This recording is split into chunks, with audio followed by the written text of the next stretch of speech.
Olá, querido, seja bem-vindo ao canal.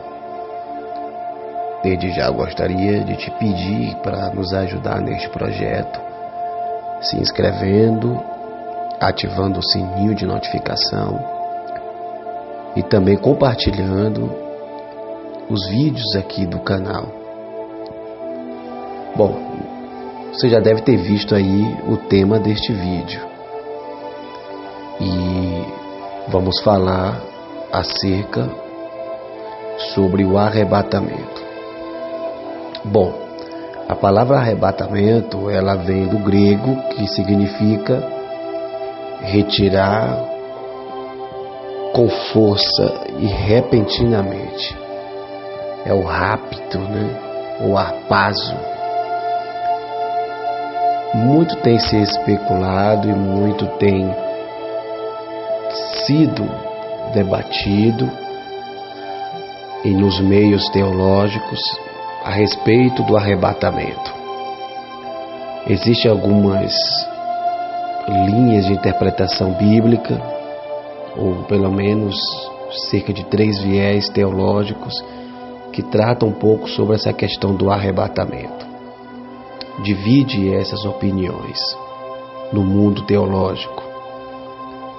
A primeira linha, o primeiro viés, é o viés chamado pré-tribulacionista. É quando o viés que prega e acredita que o arrebatamento acontecerá antes da grande tribulação. Porém, existe um outro viés, que são os mid-tribulacionistas. Esses dizem que a igreja passará pelo menos pela primeira fase da grande tribulação. A igreja conhecerá o anticristo, a besta e o falso profeta. E existe a terceira linha, que são os pós-tribulacionistas, que dizem que a igreja passará por todo o período da grande tribulação e logo após isso será arrebatada juntamente com os que morreram. Porém, a gente acredita e crê na visão pré-tribulacionista. Isso porque, se pararmos para analisar, nós vamos perceber que em meio à Bíblia Sagrada, a história da Bíblia Sagrada, Deus sempre preservou um povo, Deus sempre preservou os fiéis de tais juízos que sobreviriam sobre uma localidade ou até mesmo sobre o âmbito universal. Nós podemos perceber isso quando nós olhamos a história de Noé. Mas antes de Noé, a gente percebe que antes do dilúvio, Deus tomou para si Enoque. E Enoque andou com Deus e Deus tomou para si. Quando Deus toma Enoque para si, antes do dilúvio, é uma representação de que Deus resgata e Deus preserva um povo antes de aplicar um juízo.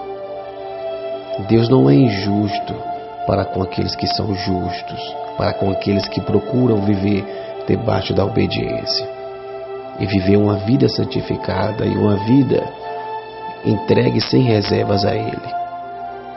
Uma outra ocasião foi o próprio Noé. Deus não permitiu que o dilúvio matasse a família de Noé. É uma espécie também de proteção. Nós podemos perceber também, queridos, ainda a história de Elias, quando Deus toma Elias antes mesmo de trazer o juízo sobre a casa de Acabe e até mesmo antes da Síria e das outras nações sitiarem aquela nação. Ou no caso também da Babilônia, que veio sobre aquela nação e deportou e destruiu aquela cidade. Nós podemos entender também no relato e nas visões e nas profecias de Daniel um embasamento e nos dá também substância para entendermos que a igreja não passará pela grande tribulação. É de consenso sobre os pentecostais que a igreja ela é pré-tribulacionista. Aqueles que defendem geralmente que a igreja passará pela grande tribulação ou que a igreja será arrebatada no meio da tribulação, geralmente são os de entendimento reformado.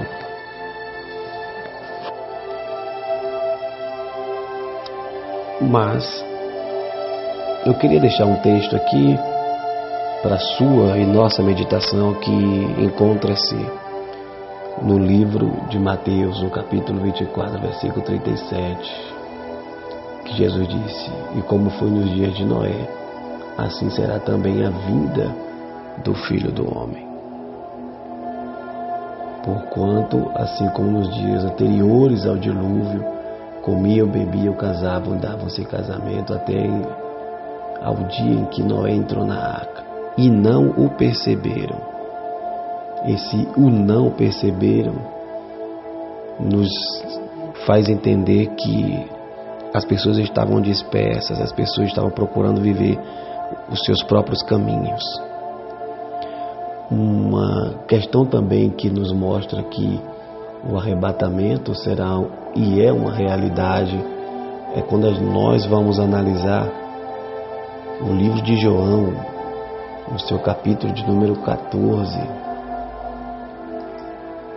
Cristo disse: não se turbe o vosso coração, credes em Deus, crede também em mim. Na casa de meu Pai há muitas moradas. Se não tivesse essas moradas, ele já teria dito. Mas ele disse: vou preparar-vos um lugar. Isso aponta para o arrebatamento. O outro texto que nos chama bastante atenção é sobre o livro de 1 Coríntios, capítulo de número 15. E a partir do versículo de número 50, Paulo diz: agora, irmãos, digo um mistério, que a carne e o sangue não podem herdar o reino de Deus. E eis aqui que eu vos digo o mistério: na verdade nem todos dormiremos, mas todos seremos transformados. No momento, num abrir e fechar de olhos, ante a última trombeta. Porque a trombeta soará e os mortos ressuscitarão incorruptíveis, e nós seremos transformados. Porque convém que isto que é corruptível se revista da incorruptibilidade, e que isto que é mortal se revista da imortalidade. Isso é um texto que fala sobre o arrebatamento e o modo operante do mesmo. Outro texto que é bastante usual está na carta de Paulo aos Tessalonicenses.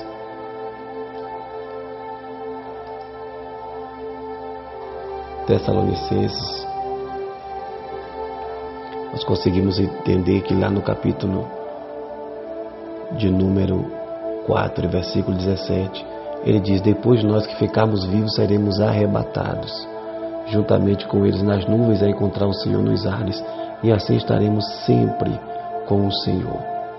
No versículo 16 ele diz: porque o mesmo Senhor descerá do céu com alarido e com voz de arcanjo, com trombeta de Deus, e os que morreram em Cristo ressuscitarão primeiro. Isso fala do arrebatamento da igreja. Isso é taxativo, isso é claro. O arrebatamento da igreja acontecerá.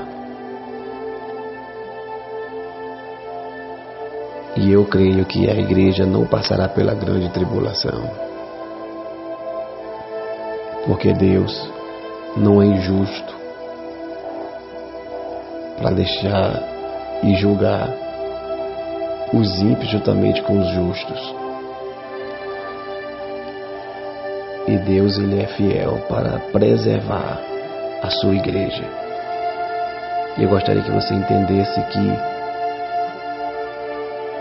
Ninguém sabe o dia e a hora. Pode ser a qualquer momento. Pode ser ainda enquanto você estiver ouvindo esta mensagem. Ninguém sabe qual é a hora, qual é o dia. Por isso precisamos estar preparados. Prepara-te, ó igreja. Maranata, Maranata. Ora vem, Senhor Jesus. Aquele que tem ouvidos para ouvir, ouça o que o Espírito diz às igrejas. Quando Cristo foi assunto aos céus, Ele subiu e o texto disse que os anjos disse que da mesma forma pela qual os discípulos viram Ele subindo, da mesma maneira aconteceria quando Ele voltasse. Pensamos no momento inverso. Se Ele subiu, todos os olhos viram que estavam ali presentes. Quando Ele voltará em duas fases. A primeira é invisível, vai vir até as nuvens, chama a sua igreja,